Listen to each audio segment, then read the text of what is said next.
वापस आई है मकान से, मकान तोड़ना पड़ा और लकड़ी वापस आई दोबारा से, जो है उन्हें जो बाहर से लकड़ी लानी पड़ी। क्यों ऐसा कैसे वापस आ गए, क्या हुआ उनके साथ? जब उनको परेशानी रही है। अच्छा। उनको काफी परेशानी रही है, कुछ कारण तो बहुत सारे दिखाए उन्होंने, उन्हें महसूस नहीं हुआ। तो लास्ट में यहीं पर आए, तो यहीं पर आके उनको जो है जब उनको लगा तो गणित करी, तो गणित करने से जब लास्ट में पता लगा कि ऐसा ऐसा है, तो उन्होंने जब ये दरवाजे यहाँ पर रख दिए, महाराज की लकड़ी महाराज को सौंप दी। अभी मैं जौनसार भाबर में हूँ और आपने अक्सर सुना होगा कि फॉरेस्ट का जंगल होता है, लेकिन इस क्षेत्र में एक जंगल ऐसा है जो देवता का जंगल है। और आखिरकार उस जंगल को देवता का जंगल क्यों कहते हैं, उसके पीछे की वजह क्या है, हम जानते हैं। आपका नाम जानना चाहूंगा, और जो देव जंगल है, देवता का जंगल जिसे कहते हैं, क्यों कहते हैं? जी, मेरा नाम सुनील नौटियाल है और मैं भटाड़ से हूँ और इस केदार बाबा का पुजारी हूँ। देखो, देवता का जंगल उसे इसलिए कहते हैं कि हम लोग यहाँ पर जो भी है ये देवता की धरोहर है। ये जंगल भी देवता का है और हम लोगों के पास जो भी है वो सब देवता का है, ये अपना है देवता का। तो इसकी ये मान्यता है कि चलो खेत खलियान तो हम लोगों को इसलिए कि हम इसके पुजारी है, हम लोग इसकी पूजा कर रहे हैं, इसकी सेवा कर रहे हैं और इनकी देख रेख कर रहे हैं, तो खेत खलियान तो शायद इसलिए हम लोगों को जो सूट हो रहे हैं। लेकिन ये जो देवदार का जो जंगल है ये हम लोगों को भी सूट नहीं है। ये सिर्फ देवता ही के काम आ सकता है, बाकी किसी के काम नहीं आ सकता है। कोई इससे मकान नहीं बना सकता है, कोई अपने छत पे नहीं लगा सकता है, कोई इसका खिड़की दरवाजा नहीं बना सकता, कोई कुछ नहीं बना सकता है।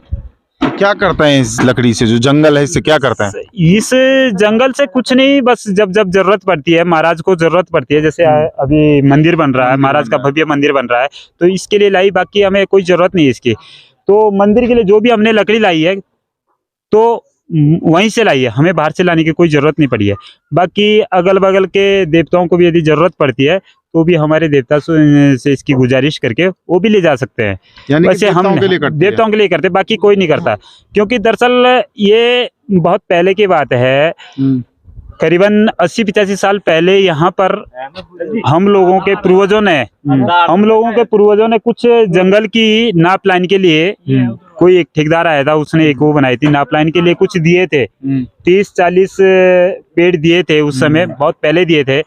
तो दिए थे वो पेड़, शायद उसके साथ साथ एक दो जो लकड़ी के नग है वो हो सकता है कि एक दो किसी के मकान में लग गया, छानी में लग गए। तो ये आज भी आप देख सकते हैं वापस आए हैं। अच्छा, ये वापस आई है मकान से, मकान तोड़ना पड़ा और लकड़ी वापस आई दोबारा से, जो है उन्हें जो बाहर से लकड़ी लानी पड़ी। क्यों ऐसा कैसे वापस आ गए, क्या हुआ उनके साथ? जब उनको परेशानी रही है। अच्छा। उनको काफी परेशानी रही है, कुछ कारण तो बहुत सारे दिखाए उन्होंने, उन्हें महसूस नहीं हुआ। तो लास्ट में यहीं पर आए, तो यहीं पर आके उनको जो है जब उनको लगा तो गणित करी, तो गणित करने से जब लास्ट में पता लगा कि ऐसा ऐसा है, तो उन्होंने जब ये दरवाजे यहाँ पर रख दिए, महाराज की लकड़ी महाराज को सौंप दी, ऊपर से दंड भी दिया, तो आज वो परिवार जो है आज ठीक ठाक है, आज बिल्कुल स्वस्थ है।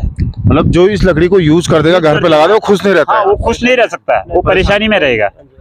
वो सबसे बड़ी बात तो ये है कि उसके बीवी बच्चे कुछ भी हो सकता है, मतलब उस परिवार में जो है कुछ ना कुछ कलश रहेगा। अच्छा। और जब से उन्होंने ये दरवाजे दिए, देख सकते हैं आप, तो जब से उन्होंने ये दरवाजे वापस दिए महाराज को, हमें नहीं लग रहे, किसी को नहीं लग रहे, ये पड़े अब ऐसे ही पड़े, अब इस जलाने के काम आएंगे और क्या काम आएंगे, या लगेंगे या तो और ही दरवाजे लगने।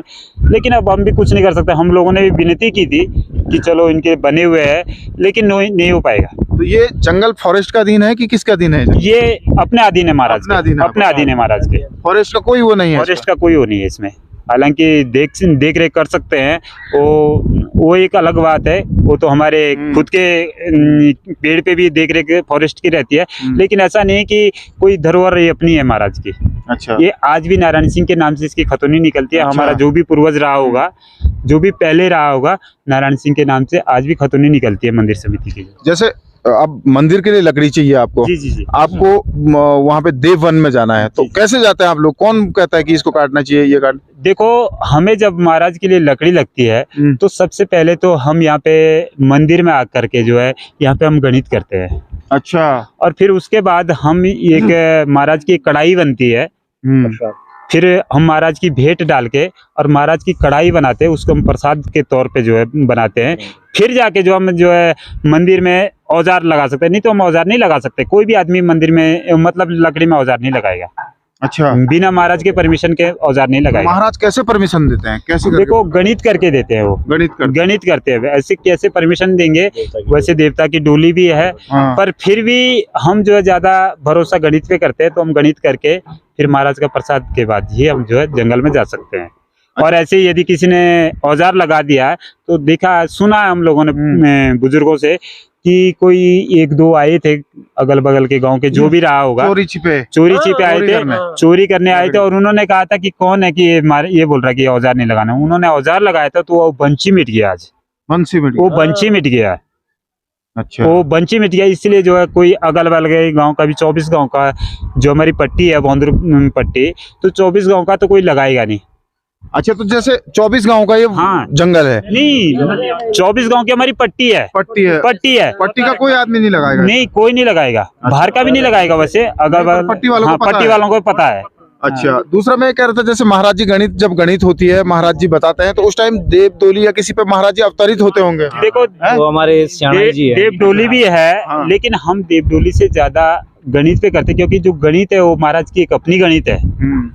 धूड़ी आपको कहीं नहीं मिलेगा, धूड़ी यहीं करता है और महाराज के मंदिर में ही करता है। वो हालांकि सांचा हमारे घर पे रहता है, लेकिन जब भी हम धूड़ी देखते हैं, कोई दिखवाता है तो महाराज के दरबार में, और महाराज के दरबार में वो चीज साफ हो जाती है।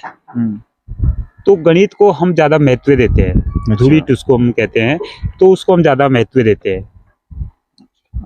तो और जब मंदिर बन जाएगा तो उसके बाद मंदिर बनने के बाद प्राण प्रतिष्ठा यहाँ पर हम लोग चाह रहे हैं कि 24 में ही हो। पूरी जोर शोर से लगे हुए 12-13 मिस्त्री लगे हुए पूरे जोर शोर से, क्योंकि ये 21 में काम शुरू करा था हमने यहाँ पर, क्योंकि काम तो यहाँ 20 से चल रहा है।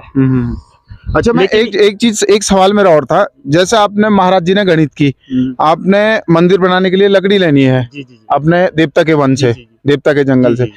उसमें कहीं ये नियम भी है कि एक पेड़ निकाला तो महाराज जी ये भी कहते हैं कि एक पेड़ लगाओ, ऐसा भी है? नहीं, ऐसा नहीं है। वो हम लोगों का क्या रहता है कि जितना हमें लगेगा हम अनुमति उतनी लेंगे, उससे ज्यादा नहीं हम कर सकते। अभी आपको देख रहे हैं आप, नहीं कुछ नए पौधे भी होते होंगे वहाँ पे? नहीं, नए तो बहुत है, नए तो हम लोग भी लगा रहे हैं, नए बहुत है। आप भी लगाते हैं? जितना हम भी लगाते हैं, हम लोग भी लगा रहे हैं, लेकिन पेड़ लगाने की भी कोई वो है परमिशन या? नहीं, ऐसा नहीं है। नहीं, ऐसा नहीं है, ऐसा नहीं है। कोई भी लगा सकता, कोई भी लगा सकता है, पेड़ लगा सकता है। और पेड़ वैसे लगाने की जरूरत भी नहीं है। अच्छा, इसलिए नहीं जरूरत की, जैसे हमने यदि 4 पेड़ काटे हैं तो करीबन वहाँ पे 12-15 निकल जाएंगे। अच्छा, उसके बीच, क्योंकि यहाँ पर जब 80-85 मैं कह रहा हूँ कि जब हम लोगों ने ये नापलाइन को दिया था तो उस समय मात्र 5 ही पेड़ बचे थे। लेकिन आज आप जंगल में जाएंगे तो आपको 400-500 क्या हजारों में पेड़ मिल जाएंगे। अच्छा, यहाँ से सीधा ऊपर तक, सीधा ऊपर तक जितना भी दिख रहा है सारा के सारा जो जंगल है ये महाराज का अपना है। और इस पेड़ को काटने की कोई भी परमिशन हम कहीं से नहीं लेते हैं। बस दरअसल ये है कि हमें महाराज की परमिशन की ज़्यादा ज़रूरत है, क्योंकि इसलिए है। अब आप कह रहे हैं कि थोड़ा सा कि चमत्कार क्या होता है। चमत्कार देखिए, ये तो आज भी है कि हम एक छोटा सा गांव है, 40 परिवार है और हम लोग 40 आदमी कितना कर पाएंगे। लेकिन आप यहाँ पे देखेंगे कैसी कैसी लकड़ी आई है, कैसी कैसी मूर्तियाँ, जिन लकड़ियाँ, तो ये सारी जो लकड़ियाँ हम लोगों ने खुद ला रखी है। अच्छा, और किसी को चोट भी नहीं आई। और हम लोगों ने इतने पेड़ काटे, इतनी लकड़ी बनाई है, हमारे मिस्त्री को खरोंच तक नहीं आई, हम लोगों को खरोंच तक नहीं आई अभी तक। क्योंकि जो वजन मैं खुद की यदि जंगल से यदि खुद के लिए 7 फीट वाली लकड़ी लाता हूँ तो मेरे से नहीं उठती है, मैं उसको नहीं उठा पाता हूँ। लेकिन उस लकड़ी को उठा देते। लेकिन इस लकड़ी को आप वो सामने देखिए, वो जो आपको जिसमें 4-5 मूर्तियां दिख रही है, तो शेषनाग बना हुआ है। तो ये मूर्तियां हम 15-16 जो पुजारी थे, हम लोगों ने ऊपर से ला के यहाँ पे फिट कर रखी है, अकेले। तो आप बताओ, तो ये चमत्कार।